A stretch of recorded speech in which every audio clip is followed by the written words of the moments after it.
Hello friends, welcome back to my channel SRK drama explain. Friends, ये video मैं लोगों के एंटरटेनमेंट के लिए बनाती हूँ, so please watch full, share, subscribe and like this video. देखा था सीना सीरिया बन करके थी के घर में इंटर कर चुकी थी।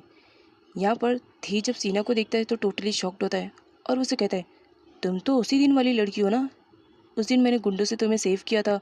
उस दिन तो तुम बिल्कुल ठीक ठाक थी, डिसेबल तो बिल्कुल भी नहीं थी, तो आज भला तुम डिसेबल कैसे हो गई हो। इस पर सीना सीरिया बनते हुए कहती है, तुम्हें ज़रूर कोई मिसअंडरस्टैंडिंग हुई है, मैं तो कब से डिसेबल हूँ। सीना भी थी को देख कर के शौक थी कि पूरे शहर में एक यही मिला था, इसे ही घर पे मुझे आना था। अब यहाँ पर थी को दिखाया जाता है जो नोट से कहता है, क्या यही सीरिया है, क्या पहचान रही हो। जिस पर नोट कहती है, भला मैं कैसे नहीं पहचान सकती हूँ, मुझे अच्छी तरह से पहचान में आ रहा है कि यही सीरिया है जिसने मेरे हस्बैंड को मुझसे चिढ़ाया। क्या मैं उस थीफ को नहीं जान सकती हूँ, ये बिल्कुल सीरिया ही है। किसी की आइडेंटिटी को यूज़ करना इतना भी ईजी नहीं रहता है, बट सीना सीरिया की बहन थी, इसी वजह से वो अपनी बहन के बारे में पूरी डिटेल्स लेकर आई हुई रहती है। अब यहाँ पर उसे इस तरह से प्रॉपर्टी आसानी से मिल जाए ये तो पॉसिबल नहीं है ना।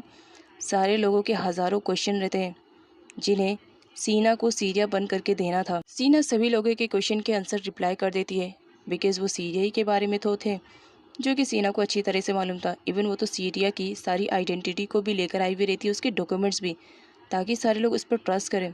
सारे लोग तो ट्रस्ट कर लेते हैं कि यही सीरिया है और उसे गेस्ट हाउस में रहने के लिए परमिशन दे देते हैं, ये कहते हुए कि जब तक तुम दोनों की शादी नहीं हो जाती है तब तक तुम गेस्ट हाउस में रहोगे। जब सारे लोग कमरे से बाहर चले जाते हैं तो यहाँ पर सीना बेड पर गिरते हुए थोड़ी सी चैन की सांस लेती है।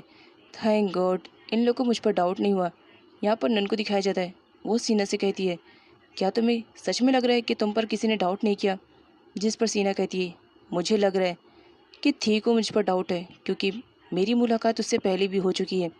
इसी वजह से उसके माइंड से ये बात तो क्लियर करनी पड़ेगी कि मैं सीना नहीं सीरिया ही हूँ। यहाँ पर वो बताती है कि इतना तो मुझे समझ में आ गया कि इस घर में कोई है जो मेरी बहन को हर्ट करना चाहता है, बस कौन है ये मुझे पता लगाना है। ठीक कहता है, मेरी नज़र धोखा नहीं खा सकती है, ये वही लड़की है, पता लगाना पड़ेगा कि वो झूठ क्यों बोल रही है।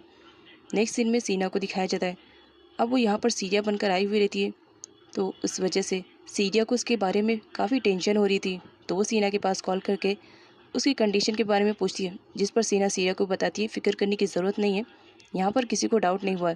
सीरिया अपने बेटे से बात करती है, काफ़ी टाइम हो चुका था और वो अपने बेटे को इस तरह से दूर कभी नहीं भेजती थी। बात उसकी बहन की थी, इसी वजह से उसने अपने बहन पर ट्रस्ट करके अपने बेटे को भेज दिया था। जिस पर सीना कहती है, फिक्र मत करो, सब कुछ ठीक है। सीरिया सीना से कहती है, उस घर पे गई हो, सारे लोगों से बच के रहना। जिस पर सीना भी कुछ टाइम के लिए शौक थी कि उसकी बहन सीरिया ऐसा क्यों कह रही है। वो कुछ पूछती उससे पहले सीरिया उसे गुड नाइट बोल करके कॉल को कट कर देती है। नोट डॉक्टर के पास आई हुई रहती है अपना ट्रीटमेंट करवाने के लिए, बिकॉज काफ़ी टाइम से वो डिप्रेशन में रहने लगी थी। डॉक्टर नोट को सजेस्ट करते हुए उसे बताते हैं, मैम आपको अपने हस्बैंड का एक्सीडेंट भुलवाना पड़ेगा, तभी आप स्ट्रेस से बाहर निकल पाओगे। जिस पर नोट रोते हुए कहती है, वो मेरे हस्बैंड थे, उनके साथ इतना बड़ा एक्सीडेंट हो गया, मैं कैसे भुला सकती हूँ। डॉक्टर उसे सजेस्ट करते हैं, अगर आप भुलाने की कोशिश करोगे तो ही आप डिप्रेशन से बाहर निकल पाओगे, अदरवाइज़ दिन ब दिन आपकी कंडीशन ख़राब होती जाएगी। नियोंग को दिखाया जाता है जो कि सोशल मीडिया पे अपने डैड के रिलेटेड बातें कर रही होती है कि मेरे डैड बहुत ही ज़्यादा हैंडसम और अच्छे हैं, इन्होंने मुझे नया पर्स दिलाया। तभी वहाँ पर एंट्री हो जाती है नियोंग की मदर की, जिसका नाम पा है। पा आते ही अपने हस्बैंड से बोलने लगती है, तुम्हें कुछ आइडिया है थी कि घर में क्या चल रहा है। तभी वो अपनी बेटी के हाथ में एक नया पर्स देखती है और अपने हस्बैंड पे बिगड़ जाती है और कहती है, अपनी लाडली को तुम बिगाड़ डालो, इस तरह उसे नई नई चीज़ें दे करके। जिस पर उसके हस्बैंड बोलते हैं, इकलौती ही तो बेटी है हमारी, क्या हो गया अगर उसने कुछ मांग लिया, एग्ज़ाम में अच्छे नंबर आए हैं उसके, फर्स्ट आई है, इसी वजह से मैंने दिलाया। जिस पर पा कहती है, ये तुम्हें भी बेवकूफ़ बनाती है और मुझे भी बेवकूफ़ बनाती है, अगर पास भी हो गई तो क्या ज़रूरत है इतना महंगा पर्स दिलाने के लिए। जिस पर उसके हस्बैंड बोलते हैं, हमारी बेटी है, जो मांगेगी हम वो देंगे, इकलौती ही तो है। जिस पर पा कहती है, बिगाड़ के रख दो तुम अपनी बेटी को। थी के घर का सीन दिखाया जाता है, सारे लोग आए हुए रहते हैं बिकॉज थी और सीरिया की आज मैरिज कॉन्ट्रैक्ट होने वाली रहती है। लॉयर भी यहाँ पर आए हुए रहते हैं। यहाँ पर दिखाया जाता है दारिका भी आई हुई रहती है, वो कोशिश करती है कि थी और सीरिया की कॉन्ट्रैक्ट मैरिज ना होने पाए, बट वो नाकाम रहती है क्योंकि थी अपने भाई की बहुत ही ज़्यादा रिस्पेक्ट करता था, इसी वजह से वो उसकी बात मानता है और सीरिया से बगैर कोई क्वेश्चन किए शादी कर लेता है। यहाँ पर सीना को दिखाया जाता है वो सीरिया की सिग्नेचर कैसे करे, बट क्या करे, उसने तो पूरी तैयारी के साथ आई हुई थी। वो सीरिया की सिग्नेचर भी सीख कर आई हुई रहती है ताकि बाद में फ्यूचर में सीरिया को कुछ प्रॉब्लम ना हो जब वो उसकी प्लेस पर रिप्लेस होए। तो इसी वजह से वो सीरिया की साइन भी कर लेती है। यहाँ पर दारिका को बहुत ही ज़्यादा बुरा लगता है। वो सीरिया को उल्टा सीधा सुनाने की कोशिश करती है, बट सीरिया सुन लेती। बट यहाँ पर सीना थी, सीना भी उसे अच्छा जवाब देती है। यहाँ पर थी को दिखाया जाता है, वो सीना को कहता है अब तुम मेरी वाइफ बन चुकी हो तो बेटर रहेगा कि तुम्हें गेस्ट हाउस से मेरे कमरे में आ जाना चाहिए। जिस पर सीना डरते हुए मैं भला तुम्हारे कमरे में क्यों आऊँ। तो ठीक कहता है तुम मेरी वाइफ हो चुकी हो लीगली तौर पे, तो आज से तुम्हें मेरे ही कमरे में आकर रहना पड़ेगा। सीना अब थी के कमरे में शिफ्ट हो चुकी थी, जिस पर नन उसे कहती है थोड़ा सतर्क रहना, बात ठीक ही है, वो तुम पे डाउट भी करता है। तभी दारिका की एंट्री हो जाती है। दारिका यहाँ पर सीना को अच्छा खासा सुनाने के लिए आई हुई रहती है और उसे कहती है तुमने तो शादी कर ली है, लेकिन याद रखना थी तुम जैसी लड़की में कभी भी इंटरेस्टेड नहीं रहेगा। वो तुम जैसी लड़कियों को तो भाव भी नहीं देता है, वो तो उसकी मजबूरी है कि उसे तुमसे शादी करनी पड़ी। सीना को तो किसी की सुनने की हैबिट थी ही नहीं और वो दारिका का सुन के ले ले, ऐसा तो पॉसिबल ही नहीं हो सकता ना। सीना भी मस्त उल्टा खासा दारिका को सुनाती है और कहती है तुम जिस थी के बारे में बात करी हो ना, वो मेरा लीगली हस्बैंड है और इस वक्त मैं उसके कमरे में हूँ, तो बेटर रहेगा कि तुम यहाँ से चले जाओ, मुझे थोड़ा आराम करना है। दारिका की तो हट जाती है, बट फिर भी उसे जाना ही पड़ता है। थी की मोम थी से कहती है तुम तो उस लड़की से शादी भी नहीं करना चाहते थे और अब उसे कमरे में रखने की इतनी जल्दी है तुम्हें, बात क्या है। जिस पर थी कहता है मोम मुझे डाउट है कि वो सीरिया नहीं है, उसके राज से पर्दाफाश करना है तो मुझे 24 आवर्स उस पर नज़र रखनी पड़ेगी। इसी वजह से उसे अपने कमरे में रख रहा हूँ ताकि अच्छे से नज़र रख पाऊँ। दारिका अपना पूरा फ्रस्ट्रेशन निकालते हुए अपनी बहन नोट से हेल्प मांगती है कि प्लीज़ हेल्प करो, मुझे किसी भी तरह थी चाहिए।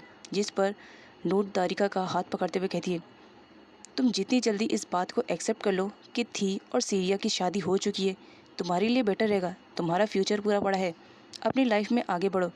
जिस पर दारिका कहती है भला मैं कैसे कर सकती हूँ, आपने ही मुझे इस रास्ते पे चलने के लिए कहा था और जब मैं अब थी को लाइक करने लगी हूँ तो आप मना कर रही हो। मैं ऐसा बिल्कुल भी नहीं कह सकती हूँ, थी मेरी ज़िंदगी है, मेरी लाइफ है, मैं उसके बिना नहीं रह सकती हूँ, आपको कुछ ना कुछ तो करना पड़ेगा। नन खाओ के साथ खेल रही होती है, सीना भी वहीं पर बैठी हुई रहती है। सीरिया कॉलिंग करती है सीना से बात करने के लिए, बट सामने थी बैठा रहता है, इस वजह से सीना कॉल रिसीव नहीं करती है। सीना खाओ की खेलती हुई वीडियो बनाती है और सीरिया को सेंड कर देती है ये कहते हुए कि तुम देख सकती हो खाओ बिल्कुल ठीक ठाक है, तुम्हें परेशान होने की ज़रूरत नहीं है, इस वक्त खाओ मेरे पास है और वो सेफ़ है।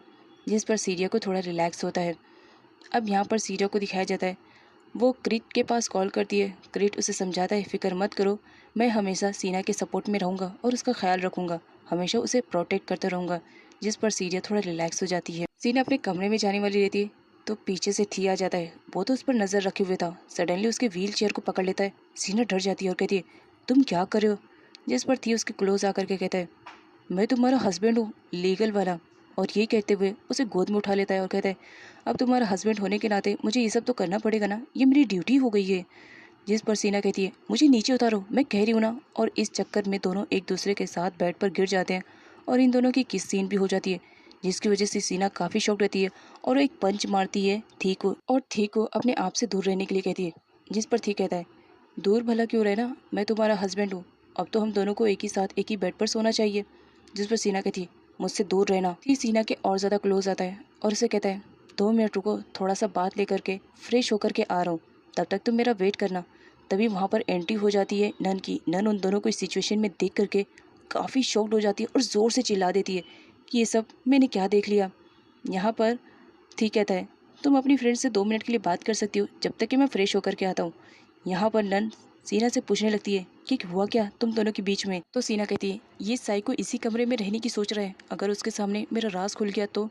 तभी एंट्री हो जाती है थी की, जो डोर नॉक करता है और नन से कहता है अगर तुम दोनों की बातें ख़त्म हो गई है तो डोर को ओपन करो। नन डोर ओपन करती है तो थी उसे कह देता है तुम जा करके आज आराम से रेस्ट करो, क्योंकि आज मैं मेरी वाइफ का ध्यान रखने वाला हूँ। नन को जाना ही पड़ता है। जब थी कमरे में इंटर करता है तो सीना साफ मना कर देती है कि इस बेड पर तुम सोने के लिए आना भी मत, क्योंकि ये बेड मेरा है। यहाँ पर थी कहता है तुम इस बेड की बात कर रही हो, अरे पागल ये कमरा मेरा है तो ये बेड किसका हुआ, ये भी तो मेरा हुआ। वो उसके क्लोज आने लगता है, जिस पर सीना उसे वार्न करती है पंच याद है ना, उसका डबल भी मिल सकता है तुम्हें। लेकिन थी नहीं मानता है और उसके क्लोज आकर के एक पिलो को खींच लेता है और कहता है, पागल दिख रहा हूँ, मुझे पिलो चाहिए, मैं भला काउच पे विदाउट पिलो नहीं सो पाऊंगा। थी कमरे में रहता है, इस वजह से सीना को बिल्कुल भी नींद नहीं आ रही थी, लेकिन वो ऐसा नाटक करती है कि वो सो रही है। अब यहाँ पर थी को दिखाया जाता है, वो आधी रात में उठकर आता है और सीना को गौर से देखने लगता है और उसके पैरों को ओपन करता है और उसके पैरों को मरोड़ने लगता है, क्योंकि उसे डाउट था कि हो ना हो ये लड़की वही है जिसे मैंने सेव किया था, ये डिसेबल नहीं है, ये प्रूफ तो करना ही पड़ेगा। लेकिन यहाँ पर सीना बर्दाश्त कर रही होती है, काफ़ी टाइम तक हो जाता है, तो थी वहाँ से चला जाता है। अब यहाँ पर सीना बगैर आवाज़ किए अपने रिएक्शन को शो कर रही होती है कि उसे कितना ज़्यादा पेन हुआ। सीना ने तो पेन को बर्दाश्त कर लिया था, लेकिन अब वो गुदगुदी को कैसे बर्दाश्त कर सकती थी उसके पैरों में गुदगुदी करने लगता है, जिसकी वजह से अब सीना को आउट ऑफ कंट्रोल हो रहा था। इसी वजह से वो ज़ोर ज़ोर से चिल्लाने लगती है, चोर चोर चोर, जिसकी वजह से थी भी डर जाता है और उसे शांत होने के लिए कहता है। लेकिन सीना ज़ोर से चिल्लाने लगती है। सीना के ज़ोर से चिल्लाने पर सारे घर वालों की नींद खराब हो जाती है और सब के सब थी के कमरे में आ चुके थे। यहाँ पर थी कहता है, चोर और कोई नहीं है, ये सीना झूठ बोल रही है। सारे लोग सीना से क्वेश्चन करने लगते हैं कि उसने झूठ क्यों कहा। तो सीना कहती है, थी से पूछो, फिर इसे मेरे बेड के पास आने की क्या ज़रूरत थी? रात में मुझे ऐसा लगा कि ये थीफ है, बस इसी वजह से मैंने चिल्ला दिया। अब यहाँ पर जब घर वालों को मालूम पड़ता है कि थी सीना के बेड के पास गया था, तो सारे घर वाले उल्टा थी को ही चिल्लाने लगते हैं कि उसे सीरिया के बेड के पास क्या ज़रूरत थी जाने के लिए। यहाँ पर जब दारिका सुनती है तो उसे बहुत ही ज़्यादा जेलसी होती है और वो थी को कहती है, मेरा ख्याल है कि तुम्हें इस कमरे में अब 1 मिनट भी नहीं रुकना चाहिए, बेटर रहेगा कि तुम दूसरे कमरे में चली जाओ। अब यहाँ पर नोट को दिखाया जाता है, वो भी कहती है, दारिका जो कह रही है सही कह रही है, बेटर रहेगा कि तुम दूसरी जगह चले जाओ। दारिका उसे दूसरी जगह लेकर चली जाती है। नन सीना से पूछती है, आखिर तुम दोनों के बीच में ऐसा क्या हुआ कि तुम्हें सारे घर वालों को झूठ बोल करके यहाँ पर बुलाना पड़ा? तो सीना नन से बताती है, थी यहाँ पर मेरे पैरों की इंक्वायरी करने के लिए आया था, अगर उसे मालूम पड़ जाता कि मैं डिसेबल नहीं हूँ तो पता नहीं क्या होता। नन सीना से कहती है, तुम्हारे इस जोर से चिल्लाने के चक्कर में खाऊ उड़ गया है, जाकर उसे स्टोरी सुनाओ, उसे स्टोरी सुनने बगैर नींद नहीं आती है। अब यहाँ पर खाऊ को दिखाया जाता है, खाऊ अपनी मॉम सीरिया को मियाँ कहकर बुलाता था और सीना को मैना। तो यहाँ पर वो उसे मैना कहकर बुला रहा होता है कि प्लीज़ मैना मुझे स्टोरी सुना दो, और वहीं से थी गुजरता। तो वो सुनने लगता है कि आखिर इन दोनों के बीच में बातें क्या हो रही है। खाओ सीने से कहता है, मैना प्लीज़ मुझे स्टोरी सुना दो ना, मुझे स्टोरी सुने बगैर नींद नहीं आती है। जिस पर सीना कहती है, मुझे बहुत ही ज़्यादा नींद आ रही है, लेकिन फिर भी तुम इतना ज़्यादा डिमांड कर रहे हो तो मैं तुम्हें सुना ही देती हूँ एक स्टोरी। दरवाजे के पास थी कान लगाकर ये सब सुन रहा था। हमेशा खाऊ उसे मियाँ बुलाता था, लेकिन आज मैना बुलाता है, इसी वजह से वो भी काफ़ी शॉक्ड था।